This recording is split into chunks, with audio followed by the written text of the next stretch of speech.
All right, Patreon, welcome. In this video, I just wanted to clarify a few things about the Learning the Magical Arts video course here on Patreon.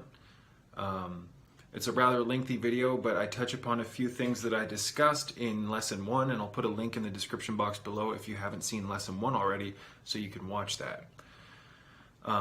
I discussed a few things that I left out of that video, and I discussed and brought things up that I discussed in Lesson 1 as well, and kind of refreshed upon them. So I've decided that in between each lesson in the Learning the Magical Arts course here on Patreon, ladies and gentlemen, I'm going to do a video in between each lesson that is kind of like a refresher course over what we went over in that particular lesson. I hope that makes sense. For instance, we did Lesson 1, now I'm doing a refresher for Lesson 1, and then after this refresher, we're going to get on to Lesson 2, and then in between Lesson 2 and Lesson 3, there will be a refresher course, a refresher video for Lesson 2, so on and so forth. So that'll kind of bridge the gap in between each lesson, and it'll allow you time to go over what we discussed in the first or in each lesson. And I also discuss new topics in the refresher courses. So these are, in my opinion, I would say that these refresher courses are required material, video content, if you're interested in participating in this course here on Patreon regarding learning the magical arts. So again, you guys, I just wanted to do a little introductory video to this refresher course before we get into it. Now, as I've mentioned in Lesson 1, each of these lessons is going to it's going to work in succession, and what I mean by that is Lesson 1, you're going to learn certain things that we're going to build upon in Lesson 2. So, and then in Lesson 2, you are going to build upon what you've learned in Lesson 1 and we're going to build upon each lesson. For instance, we learned certain things in Lesson 1, then we are going to build upon what we learned in Lesson 1 in Lesson 2. And then in Lesson 3, we are going to build upon what we learned in Lesson 2 and Lesson 1, so on and so forth. So if you're interested in this course, it's going to require you to watch all of these videos from beginning to end, and it's going to require quite a bit of participation. It's going to require mental time. You're going to have to spend time doing visualizations. You're going to have to spend time traveling into your inner temple, and I'll get onto that in Lesson 3. I may even touch upon that in Lesson 2. The inner temple is a place that you travel to where you can start communicating with your subconscious mind and working with the elements from within your mind. You see, real magic is in the mind, ladies and gentlemen, and each one of you has a special place within you that you can travel into through meditation and imagination and focus, where you can actually learn things from your subconscious mind and communicate with these more intricate, deep levels of your consciousness that most people will go their entire life neglecting or not even knowing about. So the inner temple acts as your kind of sanctuary where you can communicate with your higher self and again work with the elements. I'm going to show you guys in a video exactly how to do the meditation on how to find and discover your inner temple. And once you do this once or twice, it becomes very simple to get back there. Anytime you want to travel there, I do it before I go to bed, and I work with each of the elemental quarters within my temple.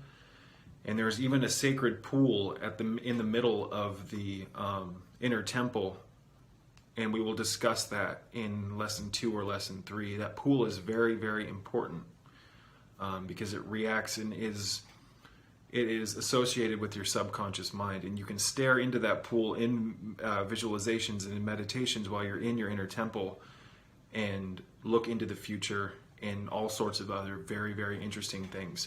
So most people approach magic from a purely physical standpoint. Most people think that magic doesn't have that much to do with your mind or visualizations or meditations. Most people in the West think that magic is about waving wands in the air here in the physical plane and chanting mumbo jumbo. There's been such a separation of the truth from magic through all these different secret societies and all the garbage information on the market about magic that it's become such a misconstrued and confusing subject that by default, if you don't have the right building blocks and foundation to work with in regards to your magical practice, you will just be led to not necessarily detriment, but further confusion.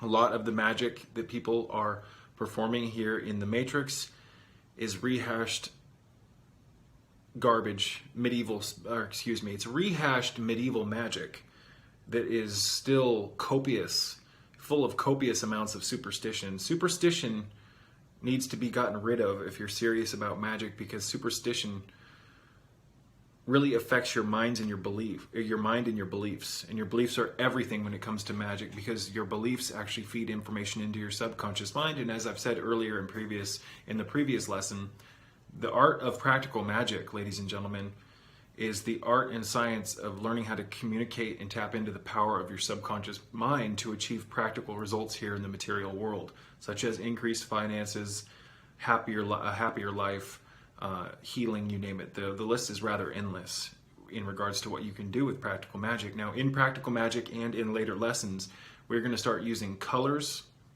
because colors are very symbolic and work with the subconscious mind. We're going to talk about the use of certain smells and scents, things like incense, because let's just put it this way. Most people in the material world that are undertaking magic, they're not using the correct incense, because each smell affects a different part of your consciousness. So if you're using an incense that has nothing to do with stimulating the part of your brain that you actually need to stimulate in a particular ritual, for instance, for money, then you're just confusing and muddling things. Smells actually affect your consciousness. It puts you in a certain bandwidth of energy.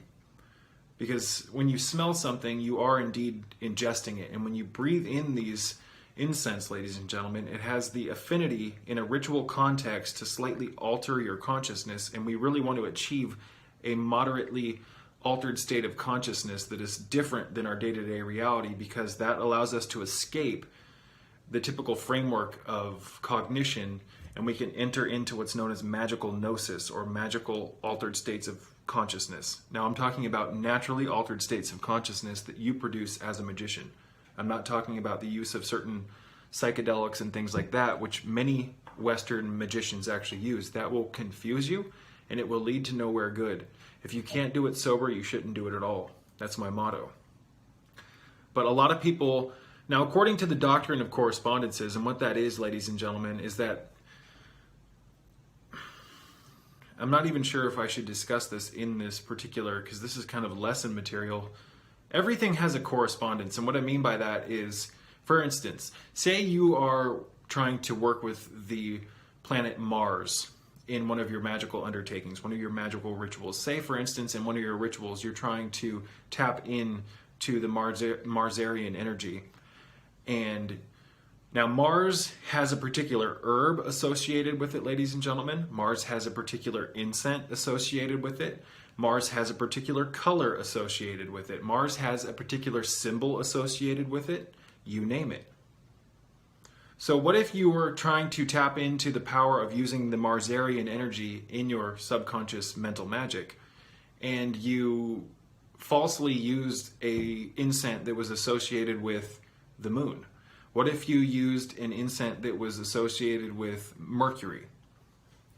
Now, depending on the power of your mind, you could still get things to work, but correspondences really are interesting because it says that everything has an association. Again, Neptune has a particular incense and a color associated with it. And when you use those colors in a ritual context and you incorporate the smells and the symbology of each particular planetary sphere that you're working with, it really creates a magical context around you. You can adorn the ritual chamber, your temple, with particular symbols that are associated to the energy that you're looking to work with or manifest into your life. This alone, if you use the proper correspondences, it will allow you to... It's like a filing cabinet system where everything is neatly organized, and you have the power and potential to tap into that if you understand correspondences and use the correct ones, the correct correspondences. So the correspondences, ladies and gentlemen, basically, to keep things simple, is saying that everything in the magical world has a connection to something else. For instance, the Eastern Quarter, there's 4 elements that are heavily used in magic. There's air, fire, water, and earth. Air has a particular color associated with it, which is yellow. It has a particular elemental weapon or tool that is associated with it, and that is the sword. And that's because the sword, ladies and gentlemen, has 2 it's a double-edged sword. It can cut through things. The sword represents largely your ability to conceive an idea and turn it into a reality. It allows you to separate truths from non-truths. It allows you to tap into the clarity of your mind. But there's so many other correspondences and things that the air is associated with, and I'm not going to elaborate upon that in this video. We'll save that for other lessons. But what I'm trying to get at is that the quarters, the eastern quarter, that is governed by air is associated with the eastern quarter, which is actually that wall right there that I'm pointing at. It has a particular color, particular incense, particular symbology, you name it. So if you use that, you can really tap into the power of correspondences. It can increase your work because, again, everything's been neatly organized, it's categorized, and it's a very efficient system for tapping into the power of your subconscious mind and your conscious mind. The western quarter, which I'm pointing at here to my left, is governed by the color blue, and it has a particular elemental tool, which is the chalice, because the chalice holds water. The chalice and the western quarter that is governed by water is largely associated with the emotions in the subconscious mind. The southern quarter, which is right behind me, has an elemental tool, and it is the wand. It also, the color of the southern quarter is red. It has a particular symbology, you name it. So these are correspondences. I didn't want to make this too long. I'm sorry. I apologize for the ranting, you guys. Later on in this course, we're going to really tap into symbology, because symbology and symbolism is the language of the subconscious mind, ladies and gentlemen. We're going to really start discussing the power of the encircled cross. And the encircled cross, ladies and gentlemen, is so profound because it is one of the most powerful tools that you can use in your subconscious mental magic for tapping into the subconscious mind. The encircled cross is readily accepted and understood by the subconscious mind, you guys. Now, in the center point of the encircled cross, which you can see on the screen right now, that represents your inner power, or in other words, your subconscious mind. Your subconscious mind is intimately connected to everything in existence, ladies and gentlemen. It has all answers, and it understands things that would blow your mind if you knew how to tap into this power. So again, the central point of the encircled cross represents your inner power, your subconscious mind. Now, around that point, you have a circle, and that represents everything in creation that has ever existed and will ever exist. Again, the circle around the point, around your subconscious mind, your inner power, represents everything in creation and everything that will be created in existence. It encompasses everything. From the center of the point to the circumference of the circle, ladies and gentlemen, there are 4 arms. These are paths. These paths are different channels that your subconscious mind will direct power to achieve physical things, physical results. So take a minute and really look at the encircled cross. This is one symbol that for some reason has been so heavily neglected in the magical context. Most people, when they approach magic from a Western context, here in America, they always look to the pentacle, the pentagram, the hexagram, the unicursal hexagram. What about the encircled cross?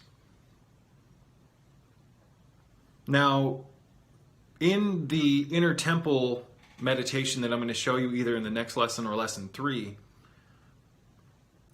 you're going to enter into a mental doorway with an encircled cross on it, and inside that doorway you will actually find or discover or rediscover, let's put it that way, your inner temple. So I don't want to keep ranting about that. We will get into the inner temple in the near future, But again, the points, ladies and gentlemen, represent paths that your subconscious mind directs power to achieve physical results. And at the 4 points at which these paths intersect the circle, these are named the cardinal points. Now, each cardinal point is governed by a particular element. The elements are important, ladies and gentlemen, because they represent 4 separate channels of energy that actually encompasses inert matter. These 4 elements are the life force that animate non-animated matter, which is everything. All matter, ladies and gentlemen, is animated with a different form or combination of the elemental values.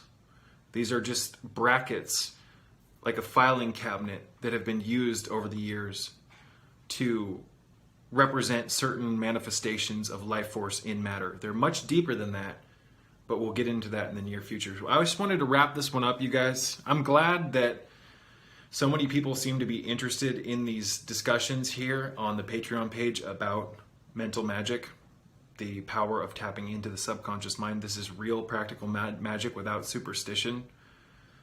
I want to thank Philip Cooper for really dissecting the subject of magic and separating the superstition from the truth. Philip Cooper is my favorite author in regards to practical magic, and I've learned a lot from him. I'm not the type of person who is going to not give credit to an individual that I learned a lot from. Let's put it that way.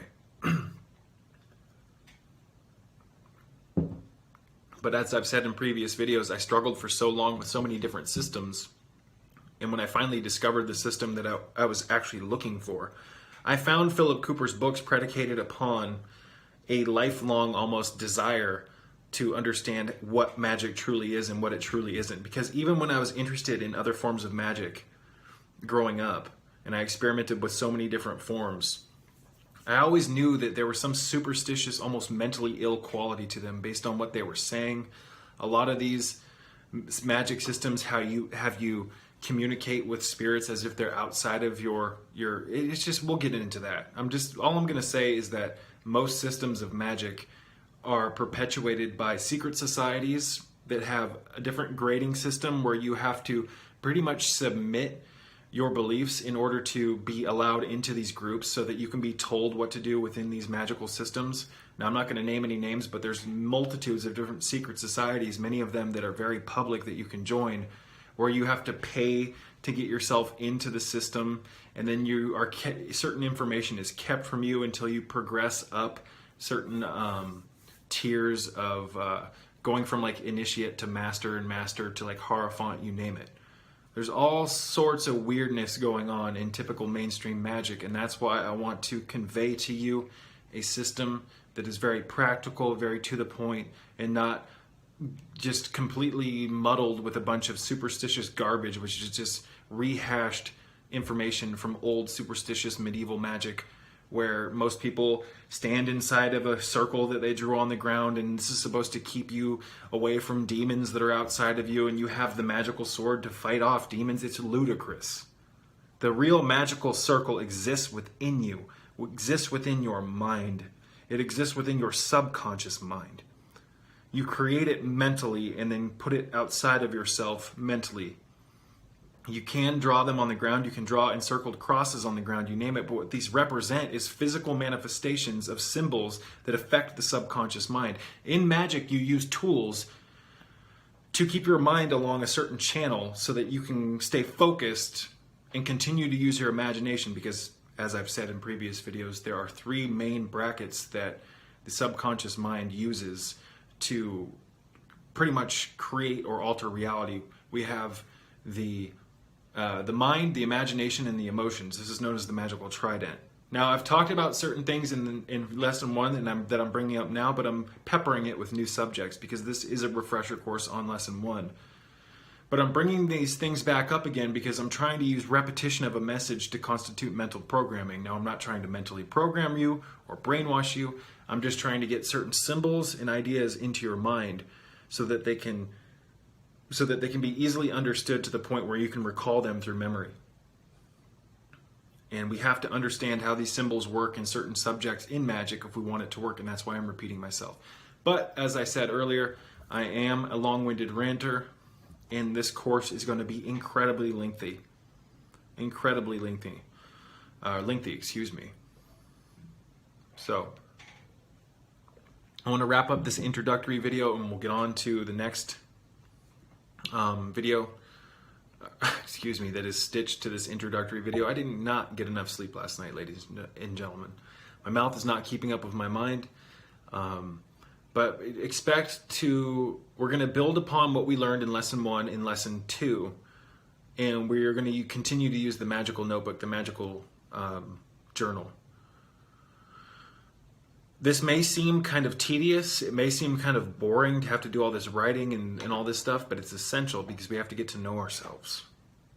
By getting to know ourselves, we can learn more about our positive and negative traits so that we can transmute things out of our life that we don't want in our lives, that are ruining our emotions and things like that. The very act of writing out your positive and negative traits is a form of magic, because you're putting your mind to work to discern things in your life, and you're putting the pieces of your puzzle, you're putting the pieces of the puzzle of your life together and really looking at what it is that's hindering you. And then you look at your beneficial qualities, and by looking at your beneficial qualities, it really uplifts your spirit and will motivate you.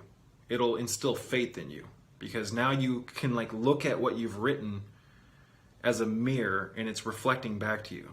So what if one of your beneficial virtues was, I am incredibly strong-willed, and I never lose faith in my life.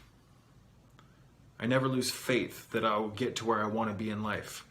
That can be very powerful to look at that after you've written that, because it beams it back into your mind, because all words are symbols, and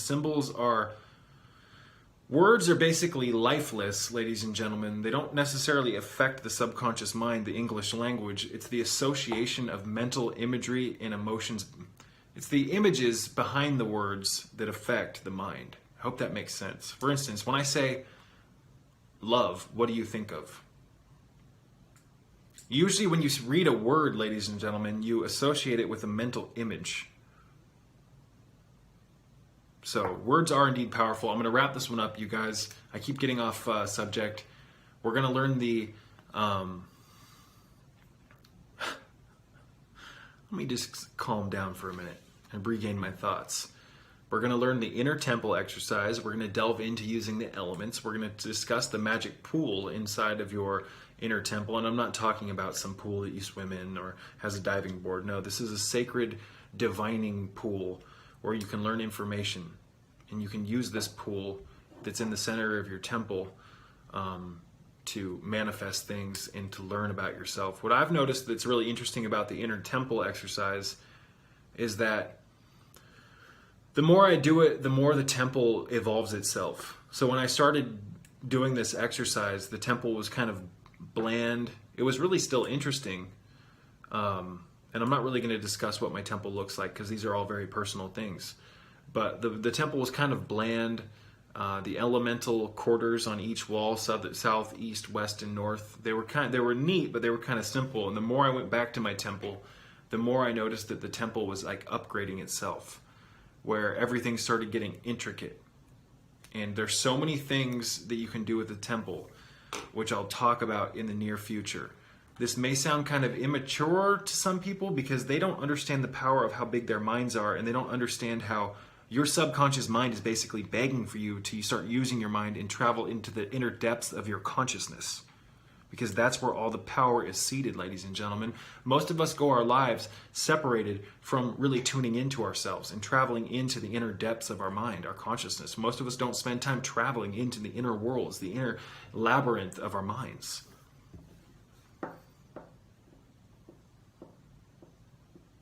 But the more I go into the temple, the more things change. The ornaments on the wall get more evolved and things like that. The more you go into your temple and do serious work inside your mental temple, the more you notice change, I believe, because you're being more. It's a reflection of you being more serious in your craft. You're using more of your mind and things are evolving. Your temple will actually show you how your mind's evolving by actually upgrading itself. I hope that makes sense. But there's also the physical temple. I'm in my physical temple as well, you guys. This represents, to a large extent, the subconscious mind and your ability to walk into a ritual area that is heavily symbolic of the inner workings of your mind. You're basically standing in your mind. It's much more than that. That's kind of just one simple definition, and we'll get into that. We're also going to get into talismanic symbols and abstract symbols. All right, you guys, my camera cut off, so I was going to go for another 10 minutes or so, but I'm just going to wrap up this introductory message. I don't want to make it too long. So let's get right into the other video that I stitched to this video. I think that we should put our attention into manifesting the lives that we truly desire. You see, living here in this matrix can be very stressful. And over the years of living in this world, it can really corrode and erode away at your desires in life because it puts limitations on you, whereby you now compare and contrast all of your desires in regards to the limitations that this matrix has helped you cultivate in your mind. These limitations have turned into belief systems, ladies and gentlemen. I hope that makes sense. I've got a little Schisandra here, my favorite herb by far. This is a mental tonic. I talk about in that in previous videos. Very, very, very healthy thing to put into your body, Schisandra.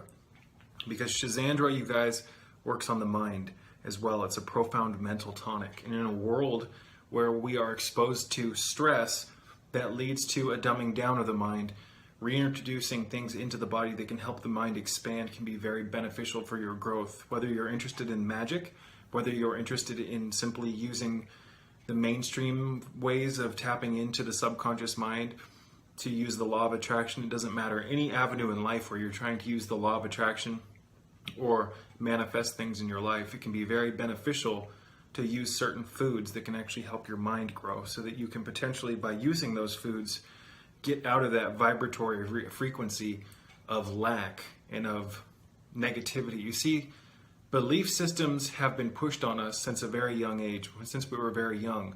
It is proven that in early adolescence, you develop a multitude of different belief patterns based on your parents and your environment. Teachers, friends and their families, you name it. Now, what's unfortunate about this, ladies and gentlemen, is that those belief systems act as blockages between us and our subconscious mind and being able to use it to attract things into our lives.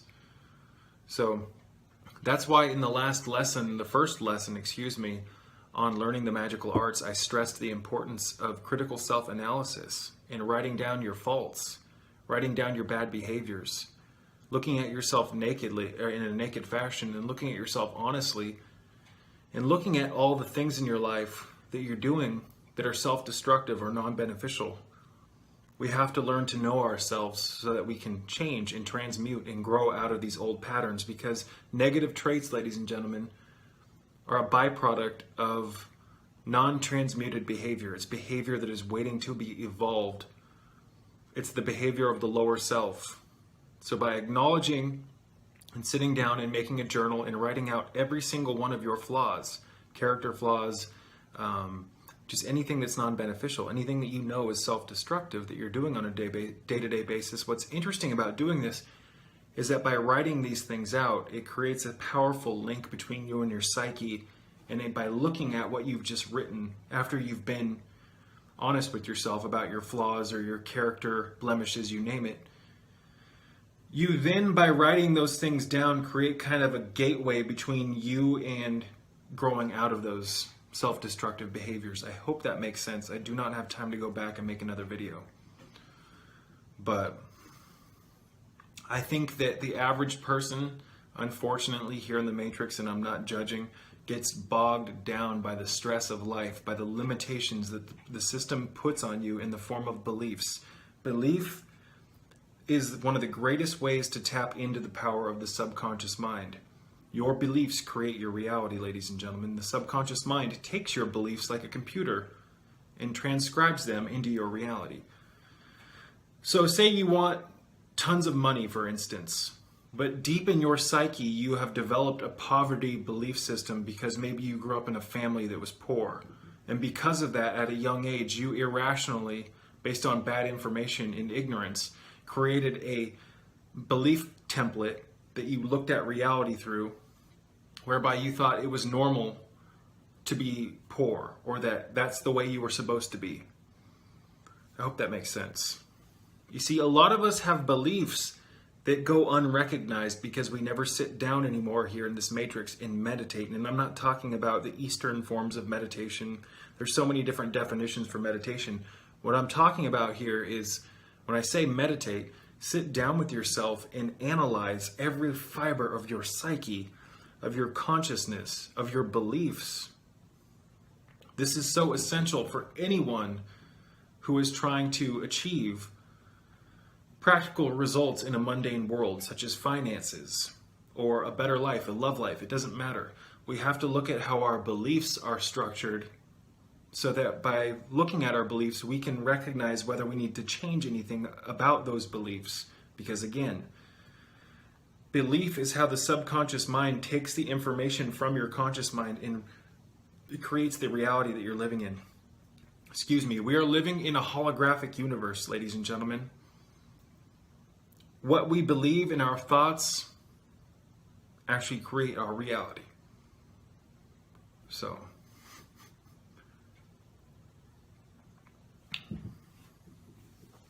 I don't think enough of us stay true to our desires. You see, most people have a life that they're currently living and a life that they wish they were living. So, most people don't spend enough time manifesting that into their reality because they get bogged down with the stresses of life, obligations, and that's fine, that's great, but what if there was a system for tapping into the power of the subconscious mind that we could use, so that by doing so, we could start to align ourselves with creating that life that we desired? I don't think anyone here in this world, other than people that enjoy practical work, 9-to-5 jobs, you name it, I don't think anyone actually wants to go to work every day. I think everyone wants to live the life that they want to live. And this matrix makes you subscribe to giving up hope and faith that you can achieve that, and it replaces it with a life that's suboptimal for your spiritual growth, for your emotional growth. Again, if you're living a life that has restrictions, if there's things that you want to do in life that your soul desires to do, but you can't do because you don't have the resources or this and that, there's an issue. And we need to change that issue and transmute that issue so that we can have what we want. Because a lot of people have this poverty thing where they think, oh, I got to do what I got to do. I got to put food on the table. Excuse me. How would I reword this? A lot of people become accustomed to a lack in their life because that's what's been pushed on them. And I'm not saying that I'm perfect. I'm not saying that I've reached the pinnacle of where I want to become. But I am constantly working on myself so that I can achieve that. I have faith that I will get to where I want to be. And that faith is like the sail on the boat that pushes me along through all the hardships, the difficult times in life, the challenging times in life. You see, many people will give up when there's hardship, because hardship can damage your faith. It can damage your hope. Because hardship, blockages in the road, often seem like you can never get past that blockage, or that maybe right behind that blockage is the success that you're looking for. But if you give up and that success is right behind that wall, I think a lot of people get into that. I think a lot of people are so close to where they want to be without realizing it. And because they don't realize it, they stay ignorant to the fact that they've made it 90% to where they want to be. But they give up at 90% when they just had 10% more to go to achieve what they wanted. After exhausting all of that energy, all that mental creativity, all of that emotionality, and you give up. So I'm not saying that life is easy. Life here can be very difficult. I'm not going to say life is difficult, because I currently am going through a process where I am completely restructuring and analyzing all the words that I use to define the reality that I live in. Because if I'm going to get on here and tell you that, oh, life is hard, am I doing you a service by telling you that life is hard? Where is it? Why has it been fed into our lives that life has to be difficult? It's like, honestly, you guys, the more I look at the way that I define my reality through my words, the more I look at my words through a microscope, metaphorically speaking, the more I realize how many limitations I've put on myself, because words manifest as emotions and thoughts in the mind before they ever escape out of the mouth. So therefore, if I'm saying that life is difficult, it's predicated upon the fact that I believe that. I thought of that before it escaped my mouth, because I had to take data at light speed, transcribe it through my consciousness after I thought about the fact that, or the idea that life is difficult, and then I spoke it. I hope that makes sense.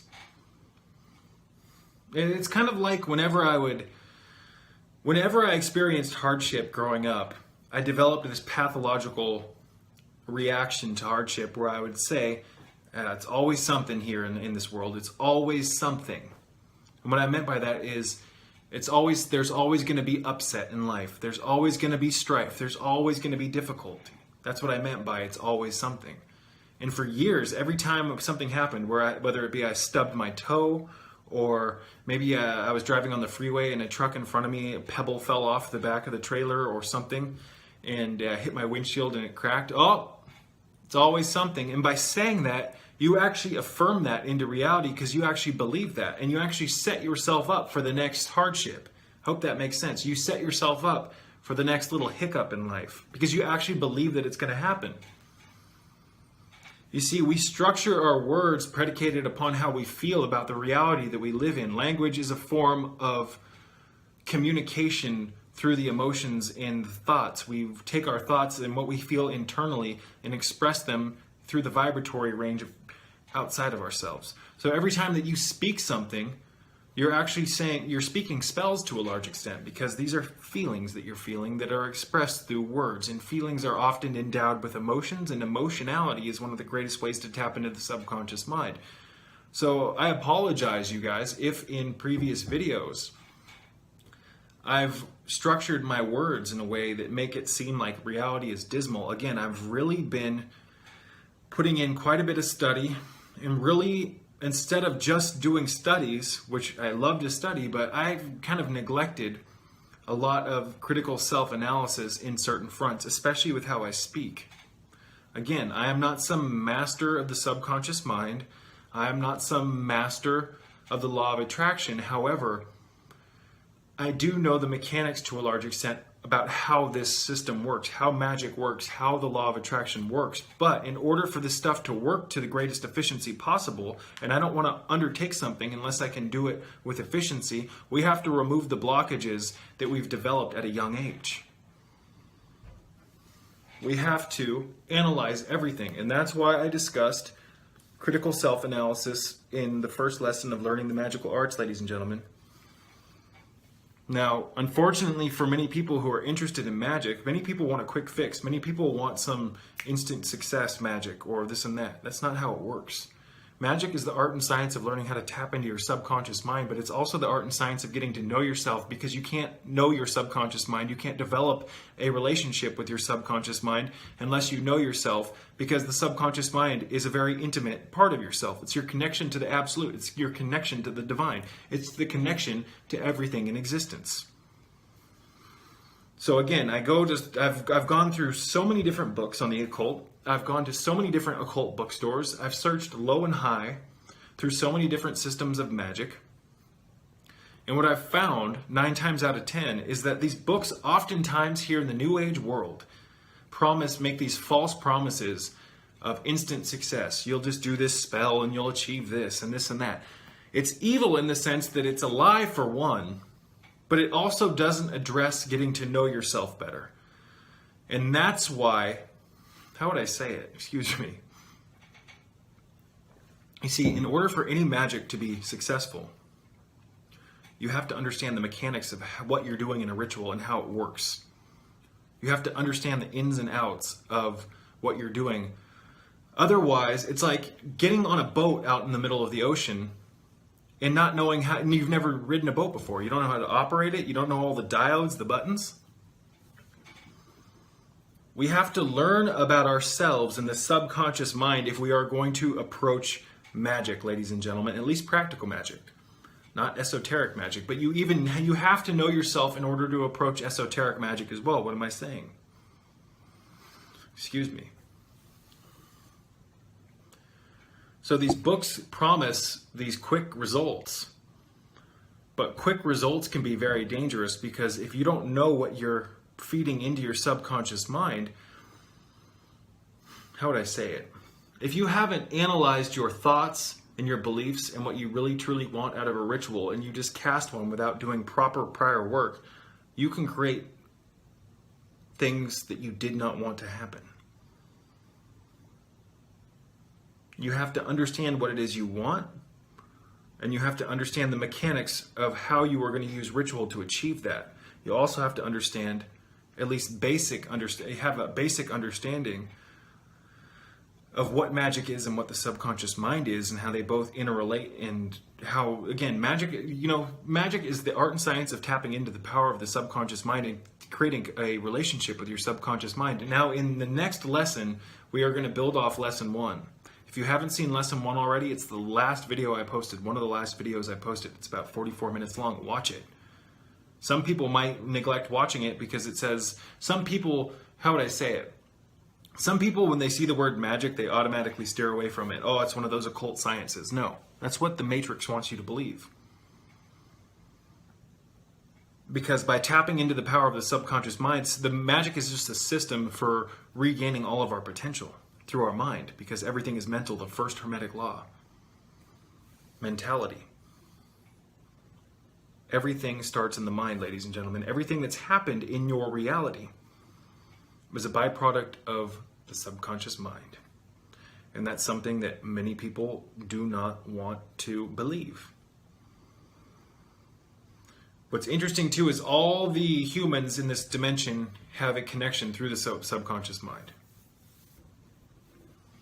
So it's not even necessarily that you manifested something in your life. It could have been the byproduct of someone else, potentially. Again, I am still a student as well. The subconscious mind is a very, very, very expansive subject.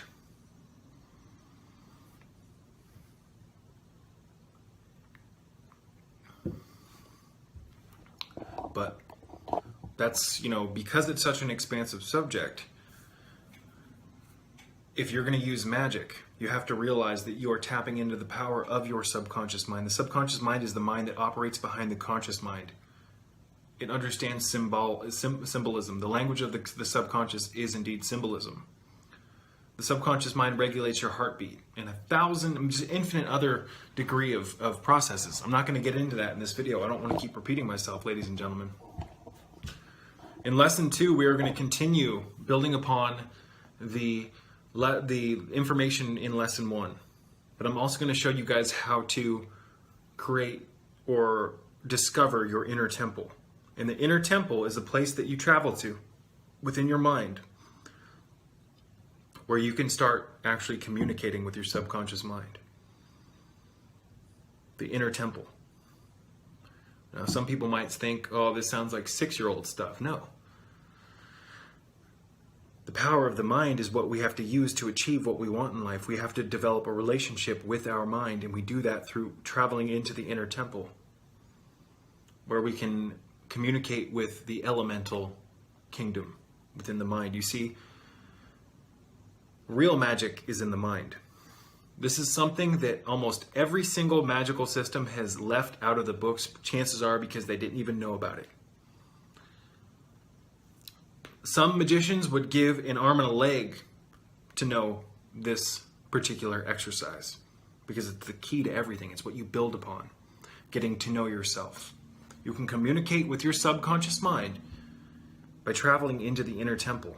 And the inner temple is a place where you can communicate and work with the elements. It's a place where you can get to know yourself better. It's a place for profound, deep thinking.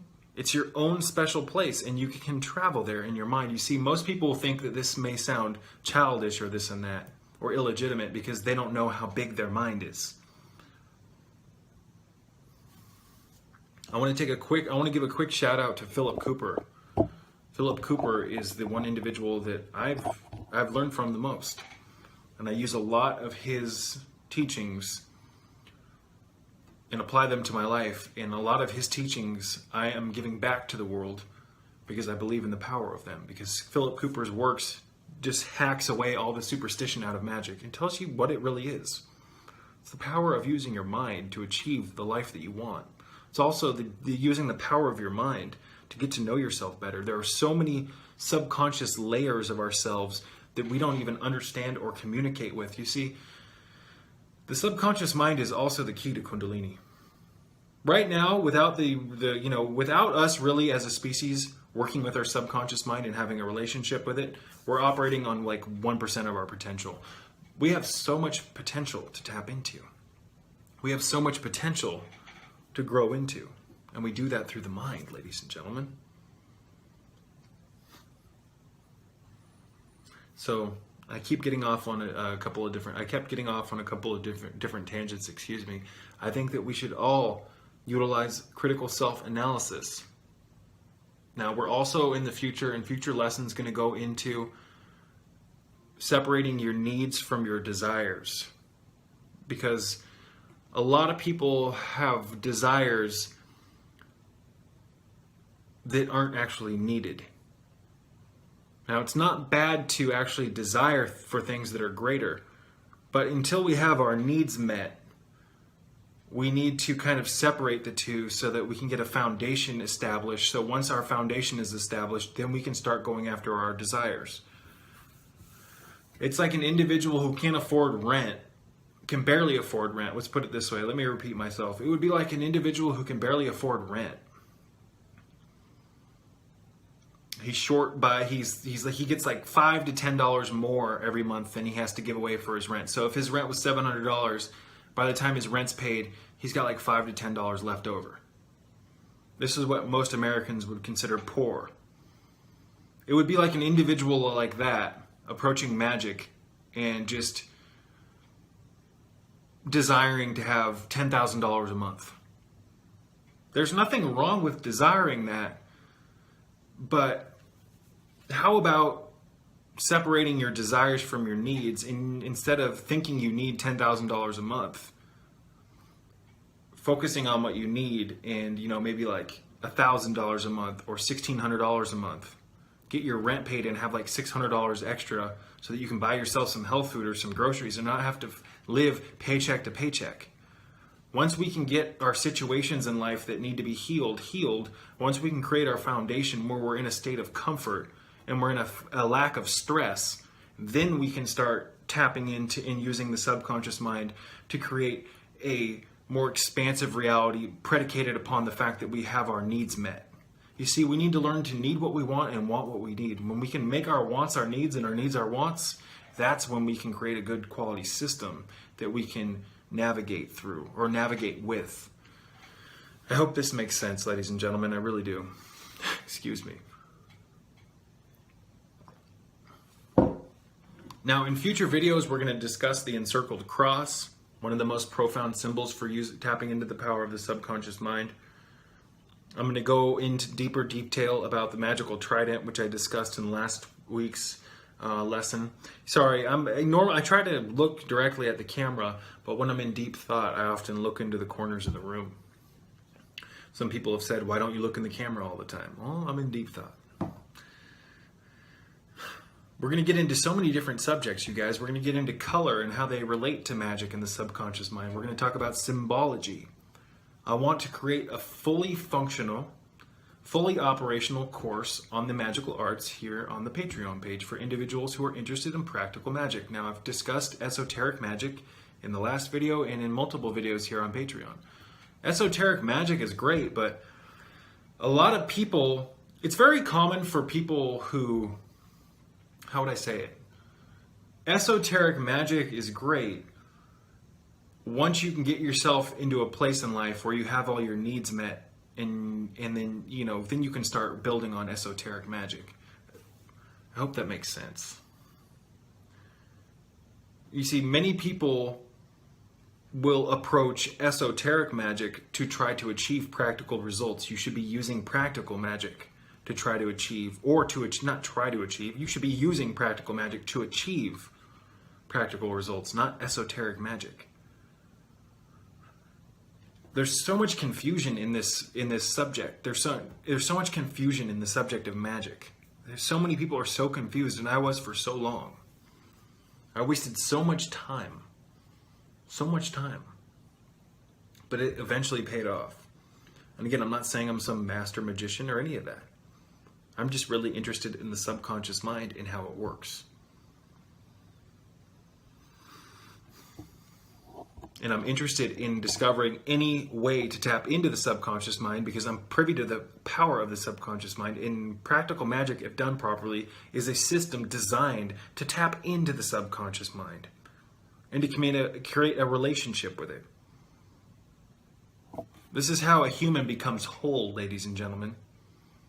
You see, you can't, I'm not going to, again, as I'm speaking certain words, or as I get ready to say certain things, I'm catching it with my mental filter before I let them out because I'm in a process of shedding my skin, metaphorically speaking. I'm in a process of letting go of a lot of outdated ways of speaking that are a byproduct of looking at reality in a non-beneficial way. You see, even, people say, excuse me, we all have growth to achieve. I'm not going to get on here and act like I'm some hierophant, like I'm some master, just perfect individual. No. No one's perfect. I still have so much growth to do. So much progress. But this is what makes the journey interesting, ladies and gentlemen. This is what makes life exciting. It's working through the hardships and believing in the power of your conviction, believing in the power of your desires, believing in the power that you can achieve the life that you want to achieve. That is one of the most powerful virtues that anyone can harbor, to never give up and to always, regardless of how hard life seems to be, continue to move forward with the power of 1,000 suns, the energy of 1,000 suns. When things seem dismal, it's a great excuse for you to even get more excited and more motivated to succeed. You see, the Matrix has confused us. It throws hardship into our lives and tries to knock us down. And for many people, it will knock them down. But it's a false system that's based not in factuality. It's not based in reality. These hardships in life. And yes, life can be at times very difficult emotionally. It's a journey. But every time we reach a point in our lives where there's hardship, it should be motivation for us to move forward past it. Otherwise, we can stay hitting that same wall until we discover that there's a sledgehammer right there and we need to knock it down. Or you can gracefully hop over it.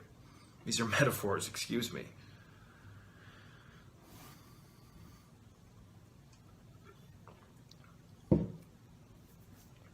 You see, many of the mind power books about the subconscious mind, they approach things purely from like a meditational standpoint, purely from just using your mind.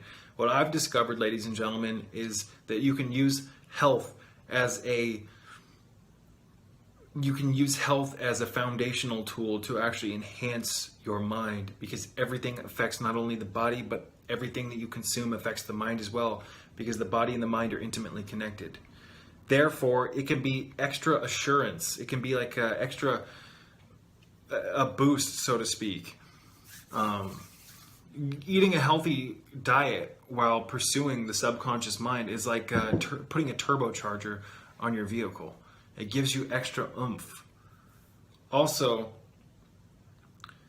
it gives you something to engage in, and it's visual. You can adorn your vessels that you drink with particular symbols, like the Encircled cross, that is one of the most powerful symbols for tapping into the power of the subconscious mind. You can start engaging in your dietary patterns in a way that actually helps feed information into the subconscious. Aside from that, again, food affects the cells. The cells are intimately connected to the mind and the consciousness, the subconscious, all of that. So if you approach the subconscious realm through diet, it can help you get through the hardships, is what I'm getting at. Because nutrition is essential for emotional health, physical health, mental well-being, you name it. So I hope that makes sense, you guys. I've been up way too long. From about 10 a.m. this morning till about 4 p.m., I've just been studying, and working on a lot of different things in my journal and whatnot. Just really, really, really taking advantage of the time. So a little drained here this late in the night. Not that it's late, but I mean, I used to go to sleep at 5 in the morning. I go to bed no later than 1 a.m. now, and usually I'm asleep by like 11. So once I got really interested in Kundalini and the occult and whatnot, in my late teens, I became a night owl, and I just, for more than 10 years now, for more than 8 to 9 years, let's put it that way, I've just robbed my body of sleep. So now that I'm getting closer to 30, I'm playing catch up and trying to get my sleep patterns back on track. There were periods in my life where I had to become kind of selfish and violate the norms and not do what everyone else was doing, even in my family life. I would stay up until 3 or 5 a.m. in the morning studying and thinking and meditating and contemplating things and really trying to... I had a vision for myself that I refused to let go of. I refused to conform to what other people wanted for me. And it wasn't that I was being rude, it's just that everyone else thinks that they know what's best for you. You're the only one that knows what's best for you, ladies and gentlemen. So I've gone kind of a different route than most people, and people who aren't aware of the power of the things that I'm interested in and the things that I have energy invested into, they like to judge because they're not aware of what I'm doing, because they are used to what they are. They're in their own program. They view reality through their belief systems. And usually most people, if there's people outside of themselves that have radically different belief systems, it agitates a response in their belief system, and they like to look at things different. Or, I don't know, there's a lot of judgment. That's what I'm getting at. But we need to focus on getting to where we want in life in the most beneficial manner possible for all of existence.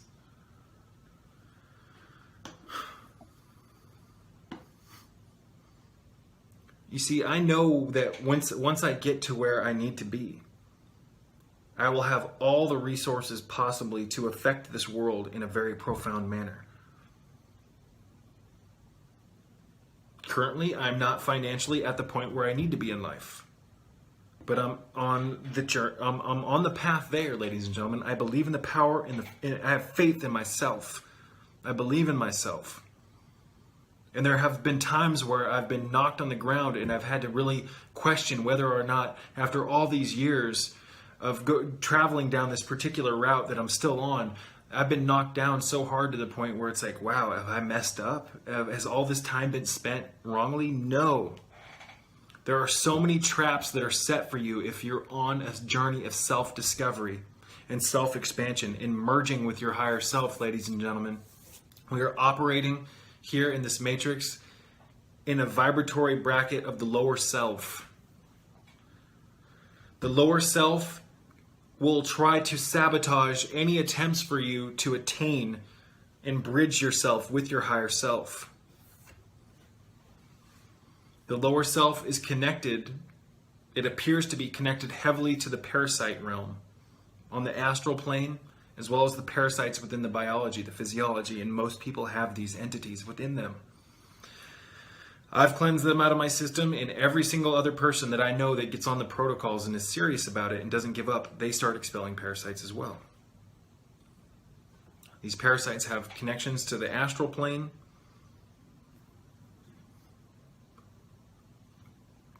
They appear to be connected to the astral plane. Parasites will get inside of an organism, and reading Parasite Rex, the books will prove this. Parasites, once they get inside of an organism, hijack the emotional field of that particular organism and begin to use that organism that is now the host for the parasite as some type of biological remote control vehicle. That's why many people crave things, in my opinion. Many people have certain habits that are actually based on what the parasite wants the particular person to do.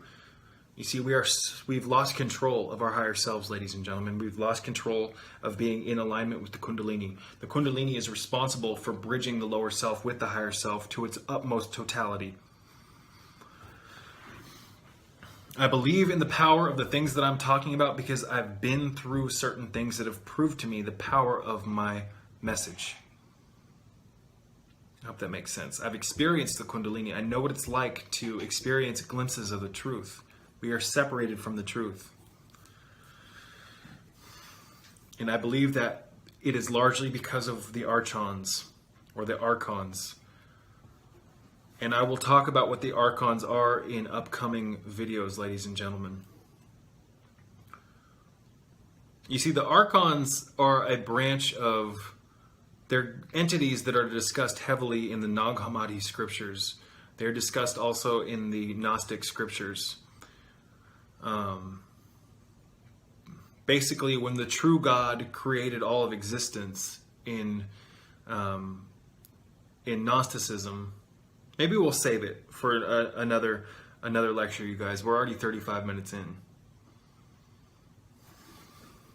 We'll talk about the archons in the future because it is a very fascinating thing to look into. Reading the Nag Hammadi scriptures is very fascinating. The Nag Hammadi scriptures were found in Nag Hammadi, Egypt, in these pots, and they were a large amount of them were still intact, but some of them had been burned. I believe they were burned, so we don't have access to all of them.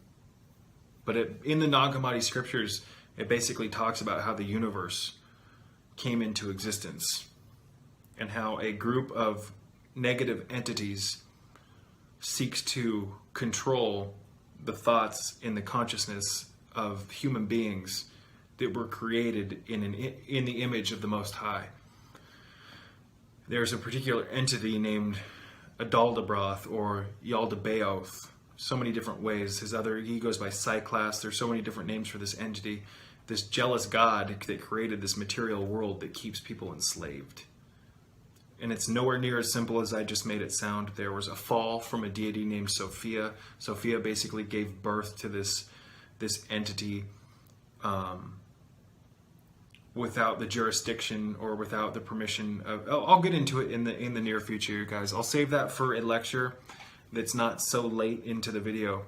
I'll start Oh man, I need some sleep.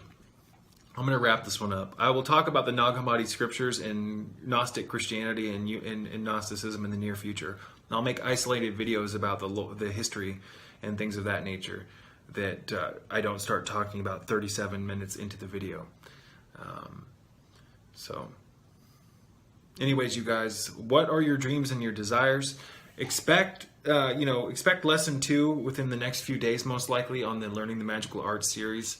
Now, I just wanted to say that in order to follow this system, it's going to require an absolutely massive amount of effort and work on your part. I'm not just over-exaggerating this or in no way, shape, or form. It's going to require you to really look at yourself in a naked fashion. So we're going to look at the negative traits of ourselves, which I talked about in the first video, lesson 1. I'll put a link in the description box if you haven't seen that already. I also wanted to say that if you plan on doing this, you have to watch the videos from beginning to end. The lessons, at least. These are just kind of, not filler, but in between. These are just videos that aren't lessons, this video I'm posting now. But if you're interested in the magical art system, watch lesson 1, watch lesson 2, lesson 3, so on and so forth, from beginning to end. But anyways, we've already discussed looking at our negative traits in lesson 1. In lesson 2, I'm going to talk about how to break each of those negative traits into an elemental value, and that way you'll be able to see if the negative traits in your life are predominantly governed by earth, air, fire, or water. Then we're going to create a rubric and break those down even further, and I'll discuss that in lesson 2. And then in lesson 3, you're going to repeat the same thing with your positive traits. But in lesson 3, I'm going to provide the inner temple meditation and a few other things that are very important. And then in lesson 4, we're going to go further and further and further. You really want to get yourself a journal. Don't get yourself some tiny little journal. If you're really interested in doing this, get yourself a big, thick journal, or a handful of different journals. But take your time, put effort into this if you're interested in it. Until next time, I need to get some sleep, you guys. My mouth isn't keeping up with my mind. I love you all, and until next time, peace be with you.